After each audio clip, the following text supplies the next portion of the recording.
Arsenal main-main woi. Arsenal main telur. Aku tak tahu lah Arsenal main apa. Nasib baiklah banyak referee dapat penalti sikit. Itu bodoh tu. Soh gila, nasib gila Arsenal seri. Tidak, defisit 1-0 lah bawa pergi kat Emirates. Bodoh tu.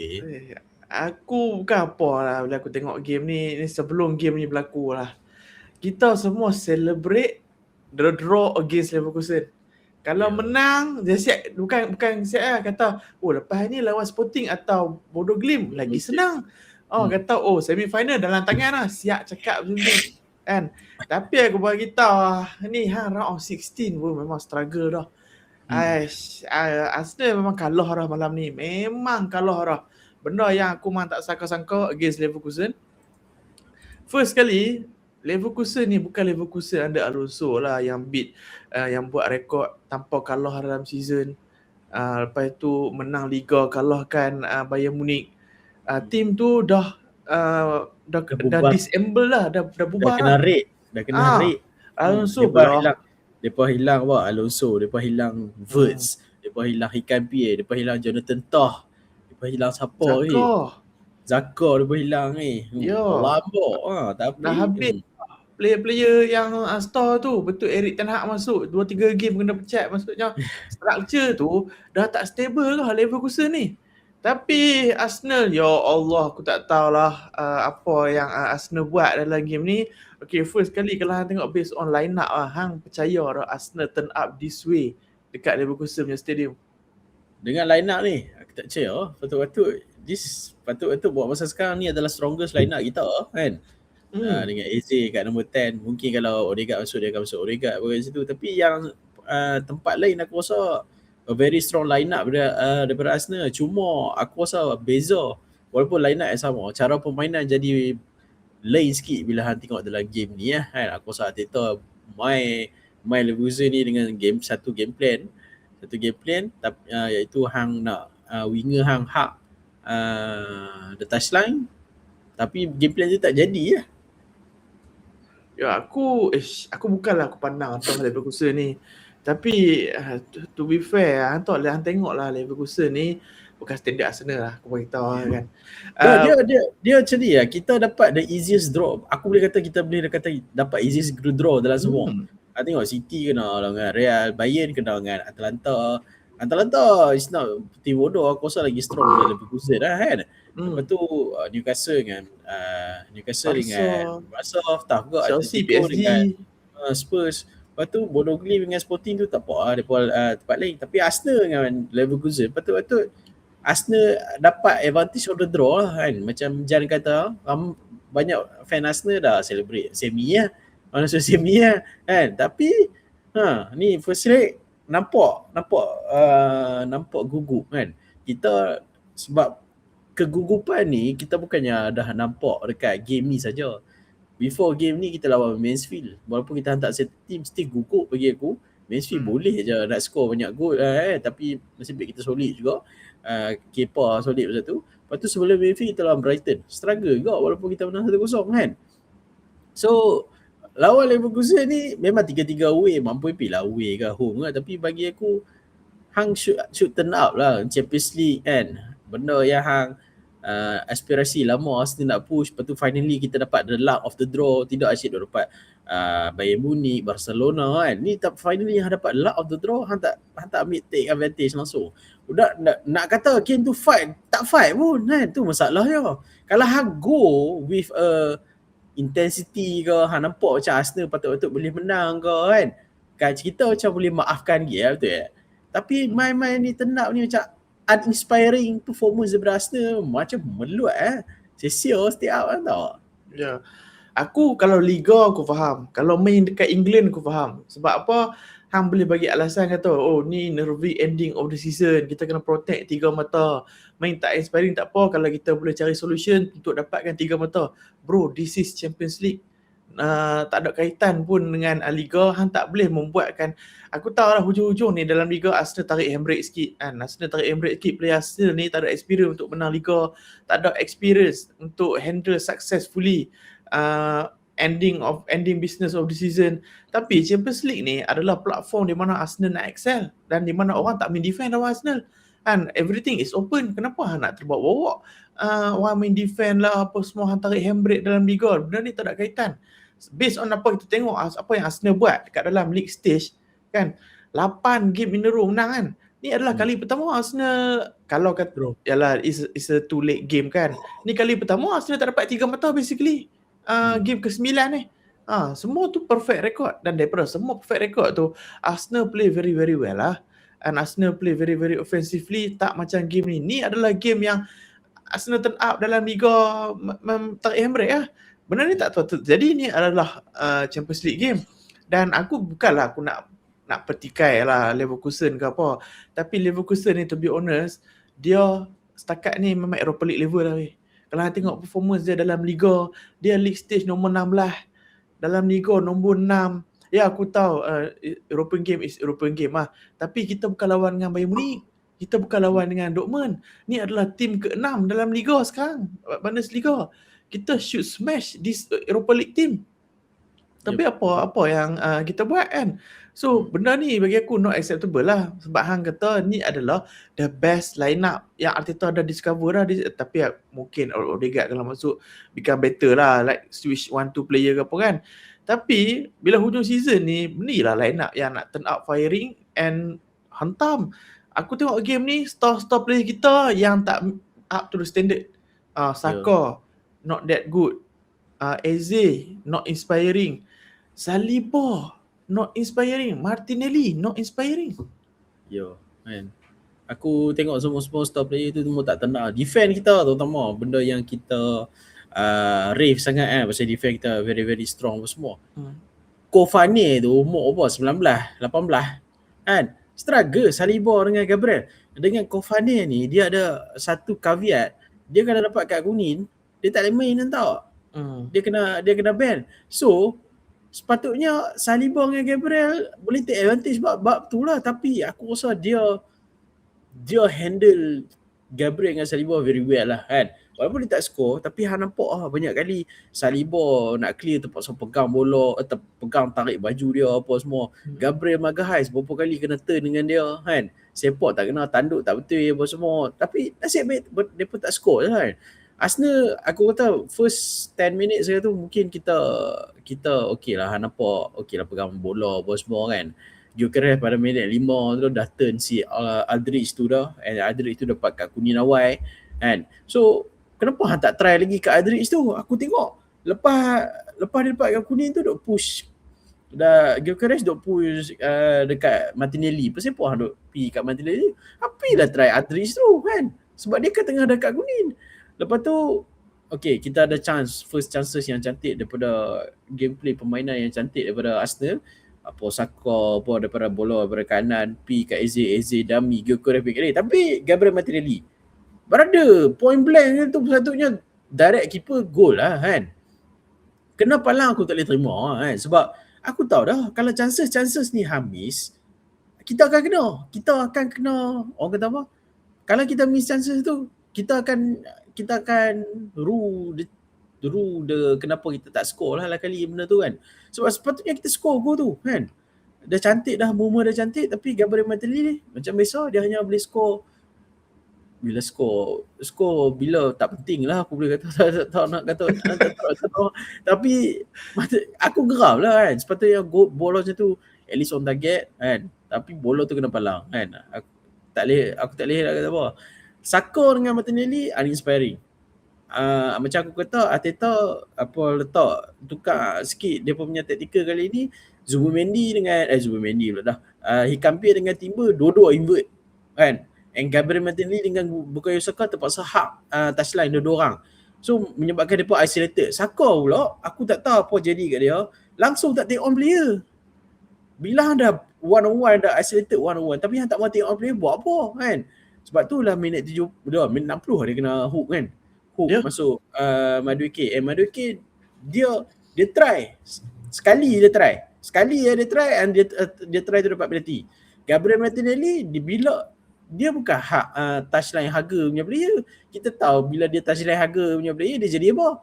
Dia dapat bola, dia tak katam, dia pi byline dia cross, dia pi byline dia cross. Tu je kerja dia. Martinelli bukan that type of player kan. So Arteta memang aku rasa perlu dipersalahkan ke, walaupun dia tahu formation dengan player yang sama lebih kurang, tapi tactical gameplay tu nampak berbeza dengan cara Arsenal main semua. Tapi apa yang aku nampak bila Arsenal main macam tu, bila Gabriel Martinelli dengan Saka hak the touchline, nampak Eze banyak ruang sikit lah. Eze dapat bola, nampak dia macam banyak ruang gila untuk manipulate. Tapi Eze sendiri tak ambil inisiatif untuk do something, nak throw ball kat Gyökeres ke, throw ball kat Gabriel Martinelli ke, Saka tak ada. So kalau hang tak advantage, buat for kan. So aku dalam team ni, malam ni aku boleh puji Declan Rice orang lah. Bukan sebab attacking wise Declan Rice defensively very a machine lah. Berapa kali dia pergi lari sana, pergi intercept, turun tolong defend intercept. Tu seorang aku boleh puji. Yang lain aku rasa below par gila. Orang macam Zubi Mendy pun considering dia direhatkan itu cuti terus lah, tak pergi stadium lah apa semua, dia pun main nampak macam a little bit rusty. So aku tengok lah midfield Arsenal punya game, kalau gameplay nak berjaya ni dia kena ada space in midfield, and then bila Arsenal ada space in midfield, Arsenal akan kill opponent lah. Sebab normally player Arsenal di bahagian midfield tu, tak kisahlah Odegaard ke Eze ke, normally can pick killer pass lah. Dan Arsenal nak dapat space in midfield tu sangat-sangat susah lah. Hang akan dapat dalam Champions League game sahaja. Dalam Premier League orang tak bagi chance lah. Hang tim bodoh mana dalam Premier League pun, semua player-player dalam Premier League ni depa laju, depa agresif, depa tutup ruang dengan sangat-sangat cepat. Tapi kat dalam Europe games ni, depa macam more open lah, sebab depa dalam Liga, kat Liga depa adalah top team, depa memang tak main bertahan punya. So hari ni aku kecewa Arsenal tak menggunakan space in midfield tu lah. Macam kata Eze gagal untuk pick up killer pass, gagal untuk menjadi interconnecting between midfield dengan forward. Inilah game-game membuatkan aku rindu Martin Odegaard kan. Ya, orang duk criticize Martin Odegaard kan, tahu macam mana orang tak suka yang Martin Odegaard ni. Dia injured, tak ada siapa pun sembang pasal apa injury yang dia ada. Kan? Tak ada siapa jurnalis tak tanya Arteta. Normally Arteta akan bagi injury update lah before the game tiap. Kan? Ada orang tanya, okay, macam mana kawan ni injured berapa lama lagi, macam Saliba, Ben White injured berapa lama. Nobody tanya pasal Odegaard. Sebab Arteta tak payah explain pasal Odegaard. Aku pun tak tahu sekarang ni dia out sakit apa, sebab apa. Kan? Aku pun tak tahu.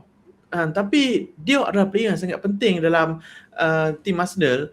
Dia dengan Eze a little bit different lah. Eze always akan duduk dekat number 10. Odegaard dia akan pick up bola ke midfield, turun ke apa semua, membuatkan dia kurang efektif dekat final third. Tapi game tu kalau game tu flow through Odegaard. So boleh nampak participation dia tu. Tapi Eze dia seolah-olah dia pick up, dia choose game mana dia nak turn up, game mana dia nak hilang. Don't get me wrong, aku suka lah Eze, tapi aku just wish Eze ni on dia punya off day pun macam dia keras 7.0 ke 6 point lebih ke. Tapi Eze bila dia punya high 8, 9 per 10. Dia punya low Arteta boleh hook kan. Ya, betul aku tu lah. Aku serius lah, aku tak faham apa yang terjadi dengan Arsenal ni lah kan. Lepas tu masuk Sekah, ingatkan kita nak increase the gear sikit lah kan. Sebabnya kita by all 8 game tak silap aku dalam Champions League season ni, semua kita open the scoring kan. Semua kita open the score. Tapi untuk kali ni Leverkusen open the score lah. Firstly start pada center, tiba-tiba midfield tu lopong. Pergi kat kiri, crosses masuk tengah, tanduk, Raya save. And the consequence corner kick tu Aldridge. Aku tak tahu nak salah siapa. Macam mana Aldridge tu boleh kosong sangat kat belakang. Yang aku nampak hanyalah Eze jatuh. Tu je kan. So aku assume tu salah Eze lah kan. So aku tak boleh terima lah kan. Dia dah Leverkusen dah score dulu. Jadi menyebabkan kita nak bawa satu advantage, satu goal tu mountain to climb lah kan, a hill to climb lah kan. So lepas tu aku ingatkan, lepas kena 1-0 ingatkan nak buka gear sikit apa. Tak ada gear, apa gear pun tak ada. Arteta keluarkan Saka, masukkan Madueke pun take on sekali. Aku ingat masuk Madueke, ingat Madueke nak rajin sikit nak take on player dia, tapi penakut kau kena aku duduk tengok dapat bola dia passing balik. Lepas tu Timber yang sebenarnya banyak peluang sebenarnya bila Zubir Mendy dengan Declan Rice hantar kat dia kan. Tapi Timber is a right back macam tu lah kan. So dia tak adalah nak tackle lebih-lebih kat tengah tu, tapi cuma dia banyak cuba Too orang much kata apa, dia too much lah kan. Dia kan ada simple hang dapat bola hang cross limbah terus kat tengah tu ataupun hang nak shoot. Tapi ni hang nak badek, hang nak back heel apa bagai. So too much lah kadang-kadang Timber ni kan. So Arsenal tak inspiring langsung lah. Lepas tu aku rasa Arteta ni pun bila dah tengah kena dia macam blur sikit kadang-kadang dia perlukan pertolongan dia punya coach lagi. Kita duk nampak before Havertz punya injury yang lepas dia balik pada injury, lepas tu dia main dengan Gyökeres. Kita duk nampak dia main sebagai supporting striker Gyökeres. Mantap kan, mantap. Kita duk puji combination Gyökeres dengan Havertz ni masuk. Lepas tu tiba-tiba Havertz masuk ganti dia. Lepas tu dia pun aku macam Havertz masuk dia ganti dia, aku macam shit sikit tapi whatever lah kan nak pakai Havertz sebagai target man. Lepas tu tiba-tiba Eze ditukarkan ganti Gabriel Jesus. What for? Kan? Kalau aku hamailah dua orang midfield tu, Havertz dengan Gyökeres kan. nak tukar siapa? Eze keluar ganti dengan Havertz tu. Eze keluar ganti dengan Havertz. Macam tu lah kan. Lepas tu kalau hang nak tukar Trossard tak ada, hang nak main kat Eze, hang tukarlah Martinelli kat kuning kan. Lepas tu dia tak berapa efektif, so masuklah Eze belah kiri, bukannya tak bisa main kat situ. Tapi dia buat decision tiba-tiba masuk Gabriel Jesus. Aku tak faham masuk Gabriel Jesus tu untuk apa. Sebabnya Arsenal tak main through pass ke apa ke, tak main through false nine ke apa langsung dalam game ni.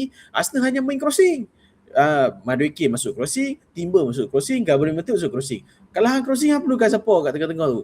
Hang perlukan big man lah dekat tengah tu ya. So kalau hang ada Gyökeres, hang ada Kai Havertz itu takkan bagus daripada hang ada Gabriel Jesus dengan Havertz seorang lagi. Buat apa kan? Lepas tu satu lagi target man hang adalah Julian Timber. Tak guna lah. Aku pun tak faham Arteta buat tu.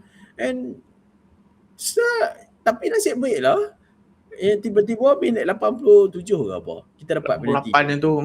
Kita dapat penalti. Which is bagi aku very soft penalti. Very soft penalti. Kat EPL. Cuma apa yang aku selalu cakap, kalau ref tu tiup, VAR check, nampak ada touch, akan dapat penalti. Tapi kalau ref tu tak tiup, Arsenal tak akan dapat penalti tu kan. So dapat penalti, Kai Havertz dia score, good for him lah, sebab dia macam prodigal son return lah. Tengok macam reception dia dapat masa dia main untuk Leverkusen tu gila-gila kau kan. Fan Leverkusen siap buat welcome back, buat banner apa lah untuk dia sebab welcome back apa semua. Lepas tu dia score ni, nampak lah fan Leverkusen tu macam apa, heartbroken sikit lah kan. So tapi tu lah tak apa, satu sama. Tapi we should, sepatutnya kita nak pergi second leg tu lebih comfortable lah kan. Hang leading, hang dapat satu extra goal pun okey dah kan. Tapi sekarang ni basically 0-0 balik dekat Emirates, and kita langsung tak boleh buat apa-apa kesilapan dekat Emirates nanti. Hang cakap pasal fan Leverkusen heartbroken, jantung aku pun hampir luruh penalti tu. Kan penalti dia slow tu.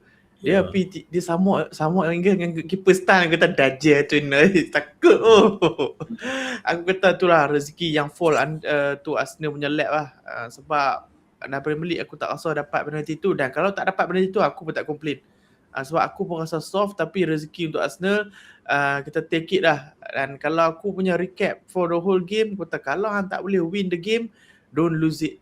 Sebab masih ada lagi second leg. Ni bukan Liga. Kalau Liga memang aku sangat-sangat pedih sebab kita kehilangan 3 mata. Hanya dapat 1 mata sahaja.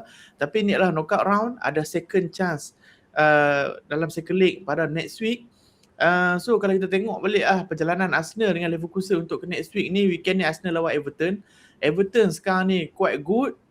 Dewsbury Hall very very good bawa depa tibai Aston Villa, Pickford buat worldy save dan sebagainya. Depa in quotation to try to qualify for Europe.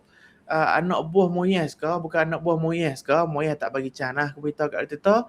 So kalau hang turn up dengan performance Brighton, Mansfield, Leverkusen, lackluster performance, dengan performance yang tak okey. Memang aku rasa mountain to climb sebenarnya bagi Everton ni. Tiba-tiba hang nak turn up macam mana Arsenal on top best this season. Tapi hang kena buat lah benda tu. Sebab benda ni hang memang boleh turn up lackluster, hang dapat 3 mata ke apa, tapi benda ni dia berkait rapat dengan momentum hang next game. Kita kena stop the cycle dah. Stop cycle of no momentum ni, kan. Kena menang lagi Everton, lepas tu lawan Leverkusen. What for? Leverkusen pula depa lagi susah. Weekend ni depa lawan Bayern Munich. So apa lagi alasan Arsenal nak bagi untuk tak menang dengan Leverkusen pada next week? Sebab kita akan lawan kat Emirates Stadium. Aku harap Emirates Stadium is rocking lah. So Leverkusen kena lawan dengan Bayern tau. Tak boleh rehat mana-mana player pun. Kena bubuh semua first team ke apa. Ataupun mereka boleh rehat lah. Sebab mereka kata dengan Bayern confirm kalah. Bodoh-bodoh apa. Tak tahu lah. Tapi yalah, perjalanan menang lah kan. Perjalanan tu lagi susah daripada Arsenal. So Arsenal tiada alasan lah untuk ni. Dan aku tak mau tengok lah perform macam ni. Arsenal nak buat gila apa weh. Hantar ni Leverkusen. Nanti semi kan nak lawan Barca apa semua, lepas tu final Atletico ke apa, Bayern lah apa semua. Takkan nak first leg boom macam ni. Betul tak? Kena Masuk better lah. Run in of semua cup dah title run in apa. Time ni lah nak buat main macam ni kan. Memang tak boleh terima lah kan. Masa ni lah hang log in kan. Log in dan do your best lah kan. Janganlah buat macam ni kan. Hang nampak game ni 3 game straight ni kita semua tak layak untuk menang. Tapi kita grind dapat juga kemenangan tu. Tapi benda ni lama-lama akan catch up lah. Takkan semua game hang kan terpaksa grind sampai final kan. No way kan. Ada hari tiba-tiba kalau contoh hang menang lah dengan Leverkusen, hang menang lah dengan Bodo Glimt ke Sporting Lisbon ke apa, kat lawan Barca tiba-tiba yang kena tibai kan. Main macam taik. Tapi tu main macam taik betul kena tibai tu. Tak boleh lah bagi aku, kena turn up. Aku tak kisahlah penat tak penat, sebab hang dah ada aspiration untuk sekarang ni kita tengah push untuk dalam 4 competition. Aku tak expect Arsenal untuk menang 4 competition, tapi aku expect Arsenal macam kalau Champions League kena pijuh lah. Kalau nak kalah pun semi. Aku tak mau kalah lah kan, semi lah kan. Lepas tu Premier League kena menang, Carabao Cup kena menang lah, dah final dah, takkan nak kalah, betul tak? So Arsenal should do better. Kalau not, we in trouble lah sebenarnya. Ya betul. Kalau not in trouble, memang kita kena pick up. Tak boleh lah. Mana tak boleh lah bagi alasan business end of the season. Ni bukan Premier League kan. Ni hang dah dalam knockout round for all competition yang hang tengah ada sekarang ni. So knockout competition mana boleh let the standard drop. So aku faham away games European night sangat susah. Hang boleh tengok Galatasaray macam mana environment dia, shock Liverpool, dan kita pun tahu lah Galatasaray main kat home ni semua team terciduk. Juve pun terkena ke apa kan. So Liverpool kalah tapi second leg kat Anfield pun scary juga. Newcastle stadium yang scary, Barcelona pun cannot handle juga kan. So siapa lagi yang first leg main away big team apa semua, tapi Spurs. Leverkusen punya Spurs lah. Spurs tu tak boleh comeback dah. Tu tak ada tu. Kalau comeback hands up, what a team lah. Tapi yang sedap tak boleh lah. So at least kita bersyukur lah kita tak kalah dengan Leverkusen. At least kita draw. So gunakan chance yang sebaik mungkin ada second leg ni untuk rectify the mistake yang Arsenal buat lah. Alright guys, setakat ni sajalah kita punya review untuk Champions League first leg ni. Jangan lupa subscribe Boys Gunners. I will see you guys in a bit. Take care.